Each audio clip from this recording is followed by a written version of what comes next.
Con un saludo para todas y todos, hoy les propongo trabajar sobre los contenidos de la clase 2 de la unidad Construcción Social de la Discapacidad, que se centra en la representación de la sociedad en relación con la discapacidad y en el lenguaje y el discurso como constructores de esta representación.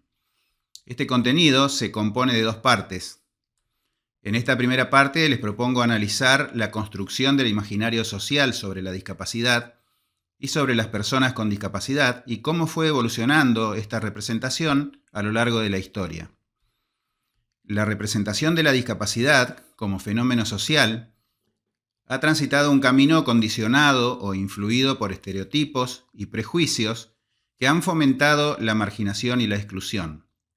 Si bien la sociedad ha visto este fenómeno desde diferentes perspectivas, invariablemente ha sido una creencia que la discapacidad es un atributo individual, poseído por la persona, que reside en el individuo. Con el contenido de esta clase nos proponemos cuestionar de manera crítica esta creencia, preguntándonos si la discapacidad, como fenómeno social y como experiencia de vida, no solo se circunscribe exclusivamente a los individuos o al factor personal, sino que además, y quizás sobre todo, es el resultado de la interacción entre unos individuos con diferentes características y modos de funcionar y un entorno cultural, social y material discapacitante. Este entorno, al que podemos llamar factor contextual, le presenta a las personas múltiples y variadas restricciones que afectan a algunas dimensiones sustanciales de su vida, como lo son sus relaciones e interacciones, su identidad social y su posición en la estructura social. Inicialmente cabe preguntarse, ¿quién construye la imagen de la persona con discapacidad? También podemos preguntarnos si esta imagen existe porque también existe una concepción de persona normal, común o estándar. Redefinir el concepto de discapacidad es un paso necesario para integrarlo al pensamiento colectivo y salir de la lógica binaria de normal y anormal y la consecuente estigmatización que esta lógica trae consigo. También para desarticular la arraigada concepción de esta cuestión como un problema de la persona con discapacidad. El problema no consiste en la persona con discapacidad, sino en la forma en que se construye la normalidad, creando así el problema de las personas con discapacidad. En la actualidad, está aceptado que la discapacidad debe observarse como un sistema complejo que va desde lo microsocial, es decir, la persona con discapacidad, pasando por lo mesosocial, la comunidad, hasta lo macrosocial, como por ejemplo el gobierno, siendo esta una construcción social resultante de la interrelación de tres elementos: la particularidad biológica conductual de un sujeto, que puede ser individual o colectivo, la organización económica y política de una sociedad y el aspecto normativo cultural del grupo o sociedad a la que ese sujeto pertenece. En este sistema se advierten imaginarios sociales que operan como heteronomías, como lo vimos en la unidad 1 cuando trabajamos sobre Castoriadis, presentando grupos sociales dominantes y otros anclados, fundado esto en concepciones o modelos muy arraigados en la sociedad. La sociedad no discapacitada o la sociedad sin discapacidad muestra una apariencia inclusiva basada en acciones asistencialistas, paternalistas y diferenciadas para las personas con discapacidad. Los imaginarios apuntan a la aceptación social en un formato que podríamos llamar inclusión excluyente. Este formato promueve una inclusión diferenciadora de participación de este colectivo en circuitos distintos a los del resto de la población. Se construye una otredad con connotaciones negativas, percibiendo que los otros, en este caso las personas con discapacidad, no pueden participar plenamente de los espacios configurados para los normales. Estos esquemas de representación dominantes y naturalizados contribuyen a conservar ciertas pautas y determinar lo aceptable dentro de una sociedad. Este concepto que estudiamos primero con Castoriadis y luego más específicamente con Goffman, cuando hablamos del estigma, nos aporta una herramienta para interpretar el carácter imaginario de la discapacidad. Los mecanismos ideológicos en los que se basan estos imaginarios han ido cambiando a lo largo de la historia. Para entenderlos, vamos a hacer un repaso por los principales modelos que las ciencias sociales han propuesto para estudiar el fenómeno social de la discapacidad, su percepción, su representación y la respuesta que la sociedad ha dado hacia este colectivo o grupo social. La sociología ha definido recientemente a la discapacidad como una construcción social, que resulta de la interacción entre el individuo y su contexto. En virtud de esta definición, se propone que no hay que buscar explicaciones en la naturaleza de los sujetos, sino en el entorno, en la ecología, en el ambiente, en las infraestructuras, en las políticas públicas del Estado y en los imaginarios sociales. Los principales modelos con que las ciencias sociales han recogido estos imaginarios son el modelo de prescindencia, el modelo rehabilitador y el modelo social. El modelo de prescindencia es el más antiguo y en él se postula que la discapacidad tiene un origen de causas religiosas y que las personas con discapacidad son una carga para la sociedad, sin nada que aportar a la comunidad. Esta teoría ha dividido a este modelo en dos submodelos que coinciden en lo que respecta al origen de la discapacidad, pero marcan una diferencia en cuanto a la respuesta social que se ha dado hacia las personas con discapacidad. El submodelo eugenésico, que se centra en la respuesta social que se daba en la antigüedad clásica, sobre todo en la sociedad de la Grecia antigua y la sociedad romana. Estas sociedades consideraban inconveniente el desarrollo y el crecimiento de niños con discapacidad. Se asumía que las causas de la discapacidad eran religiosas, por ejemplo, que el nacimiento de un niño o niña con discapacidad era el resultado de un pecado cometido por los padres o una advertencia de falta de obediencia a los dioses.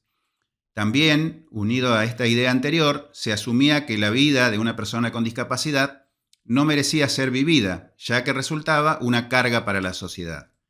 Estas creencias llevaban a prescindir de estas personas mediante prácticas eugenésicas, por ejemplo, el infanticidio en el caso de los niños. El otro submodelo del modelo de prescindencia es el modelo de marginación, el submodelo de marginación. La teoría de este submodelo se basa en la respuesta social que se daba a las personas con discapacidad en las sociedades medievales. El tratamiento dado a las personas con discapacidad consistía en incluirlas dentro del grupo de los pobres y de los marginados. La característica principal de este submodelo es la exclusión, la marginación, ya sea como consecuencia de subestimar a las personas con discapacidad y considerarlas objeto de compasión, o como consecuencia del temor y el rechazo por considerarlas objetos de maleficios y portadoras de peligros o de augurios negativos. Si bien en estas sociedades no se cometían infanticidios, gran parte de los niños y niñas que nacían con discapacidad morían como consecuencia de omisiones básicas propias de la exclusión, como puede ser la falta de alimento o la falta de abrigo. En cuanto a las personas adultas, la respuesta social era también la exclusión, en el mejor de los casos, la caridad. Las personas se veían obligadas a la mendicidad, a ser objeto de burla y de diversión, y estas eran las únicas formas posibles de ser miembros de la sociedad. Por último, el modelo rehabilitador, que es el segundo que plantean las ciencias sociales, también conocido como modelo médico o modelo médico rehabilitador, se centra en la respuesta social a la discapacidad en épocas de la Primera Guerra Mundial y épocas posteriores, presentando dos postulados centrales. El primero afirma que las causas que originan y justifican la discapacidad ya no son religiosas, sino que son de índole médico-científica. Como la entidad socialmente autorizada o dominante en la época es la ciencia, más en particular el campo de la medicina o de la salud, ya no se habla de Dios o del diablo, sino que se alude a la discapacidad en términos de enfermedad, o bien como ausencia de salud. El segundo postulado de este modelo sostiene que las personas con discapacidad pueden aportar a la comunidad solo en la medida en que sean rehabilitadas o normalizadas y logren asimilarse o acercarse al estatus o al estándar de las personas normales, hábiles, válidas y capaces. Entran, por lo tanto, en un proceso de rehabilitación o de normalización para poder tener un valor como personas y como ciudadanos para ser reconocidos socialmente. Dado que este modelo se centra en lo que la persona no es capaz de realizar, se produce la subestimación hacia sus capacidades o hacia sus aptitudes. La respuesta social se basa en una actitud paternalista y caritativa enfocada en las diferencias de las personas que se considera tienen menos valor que el resto. Las personas con discapacidad se convierten en objetos médicos y por ello sus realidades son contempladas y explicadas desde un enfoque que ensaya dos procedimientos centrales: la medicalización, pretendiendo resolver mediante la medicina situaciones que no son médicas, sino sociales o de relaciones interpersonales, y la institucionalización, creando espacios sobreprotegidos para estas personas, tales como las instituciones de todo tipo, considerando estos ámbitos como los normales o los más adecuados para estas personas especiales o anormales. Esto último trae como consecuencia que las personas con discapacidad son segregadas, son recluidas, reducidas a vivir en establecimientos colectivos, lejos de su grupo familiar y su comunidad. Por último, el modelo social, que es el más actual, se presenta como oposición crítica a las características que expusimos en los dos modelos anteriores, proponiendo este modelo dos premisas fundamentales. La primera sostiene que las causas que originan la discapacidad no son ni religiosas ni científicas, sino de índole social. No son las limitaciones individuales de las personas con discapacidad la causa del problema, sino las limitaciones de la sociedad para incluir a todos sus miembros por igual, independientemente de sus características personales. El modelo plantea que la sociedad debe garantizar que las necesidades de estas personas sean tenidas en cuenta dentro de la organización social. La segunda premisa sostiene que las personas con discapacidad pueden contribuir a la sociedad en la misma medida que el resto de las personas sin discapacidad. Se basa en que toda vida humana es igualmente digna, sosteniendo que lo que puedan aportar a la sociedad las personas con discapacidad se encuentra íntimamente relacionado con la inclusión y la aceptación plena de sus diferencias. Siguiendo esta línea, el modelo social plantea que si las causas de la discapacidad son sociales, las soluciones no deben dirigirse hacia las personas que se encuentran en esta situación, sino hacia la sociedad en su conjunto. Si, como decíamos hace un momento, el modelo médico se centra en la normalización de las personas, el modelo social propone la normalización de la sociedad, de manera que ésta sea pensada y diseñada para atender las necesidades de todos. Puede afirmarse que los modelos rehabilitador y social son los que mayor vigencia tienen hoy en día en el mundo occidental. Conviene aclarar que si bien el modelo social se aparta del tratamiento de la discapacidad en función de los criterios médicos, no por eso propone negar o ocultar una realidad médica o un aspecto de salud que es innegable en muchos casos de personas con discapacidad. Lo que plantea es reducir al ámbito médico las cuestiones estrictamente sanitarias y no mezclar esto con la problemática social derivada de la discapacidad. Lo que sí propone es que no son los médicos ni el modelo rehabilitador los que deben dictar la manera de vivir de una persona con discapacidad, sino que ella misma tiene que ser la que de manera autónoma deba o pueda elegir libremente la forma en la que desea vivir. Luego de haber desarrollado esta línea sobre la representación social de la discapacidad y sobre su abordaje desde las ciencias sociales, vamos a adentrarnos en esta segunda parte del contenido en la cual les proponemos realizar un análisis del lenguaje y del discurso como elementos constitutivos de esta representación social. Sabemos que son muchas las etiquetas o rótulos que la sociedad utiliza comúnmente para denominar a las personas con discapacidad. El carácter peyorativo o despectivo de estas formas de denominar a una persona o a un grupo de personas no es casual, ni tampoco es ingenuo. Estas formas de nombrar naturalizadas en la sociedad conllevan fuertes significados. El magma de significaciones, como decíamos cuando estudiábamos a Castoriadis, y conducen a formas de observar, de vigilar y de intervenir a las personas con discapacidad. El lenguaje suele expresar las representaciones de las personas acerca de ideas, sentimientos, modos de pensar, percepciones, objetos y valoraciones, de modo que se consolidan las relaciones entre lenguaje, pensamiento y cultura.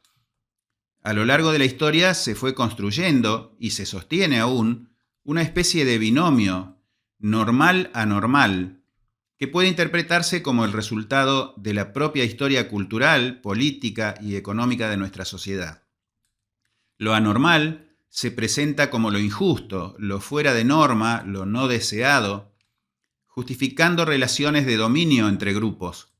La población en general acepta o naturaliza formas de clasificación social y, a partir de ello, formas de orientación para el desarrollo de sus relaciones. Acepta como normales la imagen, los modelos y los roles establecidos por los grupos dominantes. La exclusión en el lenguaje se expresa a través de las convenciones sociales constituidas en torno a los discursos, mensajes y experiencias que se generan en una sociedad y estigmatizan a las personas, menospreciando la importancia social e histórica de las identidades y de la diversidad. El lenguaje excluyente, discriminatorio, se produce cuando se distingue, se jerarquiza y se excluye, valorando a una de las partes por sobre la otra.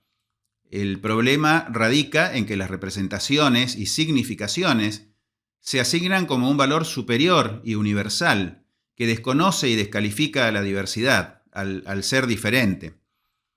Frente a ello, es necesaria, y cabe preguntarse si es posible, una transformación del lenguaje para evitar y erradicar usos y prácticas discriminatorias. Estereotipos, etiquetas, que representan fuertes obstáculos para una vida plena en sociedad por parte de las personas con discapacidad. Para ello es necesario conocer las formas en que la discapacidad se construye y se tematiza en el discurso social. Cómo el tema se presenta de manera un tanto periférica o secundaria y, sin embargo, juega un papel clave en la construcción de subjetividades, como veíamos con Angenot en la unidad 1 de esta asignatura, sobre la base de una relación de hegemonía. Este discurso se ha presentado históricamente replicando una especie de ideología de la normalidad, produciendo una fuerte legitimación de esta ideología que tiene efectos performativos, es decir, efectos de verdad. Por ejemplo, lo que se dice desde la hegemonía es lo que es, se da por sentado que es así. Si lo pensamos más en concreto, el discurso contemporáneo dominante, por ejemplo el discurso estatal o el discurso de los medios de comunicación, ha formado y afianzado las representaciones que describíamos cuando hablábamos de los modelos de la discapacidad. Ha performado sujetos discapacitados a partir de algunas nociones que son centrales para explicar el concepto de discapacidad como construcción social. Si podemos definir al discurso social como todo lo escrito y todo lo dicho en un estado de sociedad, entonces, y siguiendo a Angenot, podemos dar cuenta de una forma de decir global o universal que se observa en este discurso. De este modo, se conforma, se instituye lo que se puede decir y lo que no se puede decir respecto de la discapacidad. El discurso sobre la discapacidad se produce para la sociedad en su totalidad, ya que delimita lo que es discapacidad y lo que no lo es, tanto en los temas que propone como en las formas de enunciar estos temas. Construye de esta manera a la no discapacidad en oposición a la discapacidad, construye la normalidad en oposición a la anormalidad, les otorga a las personas con discapacidad el papel de otro, colocándolas en una situación de confinamiento, ya desde el propio discurso. Se constituye como la voz de la no discapacidad, de la normalidad, construyendo desde ahí, en una oposición binaria, la discapacidad y la anormalidad, entendidas estas como lo desviado, lo otro, lo diferente, lo indeseable, incluso lo no humano.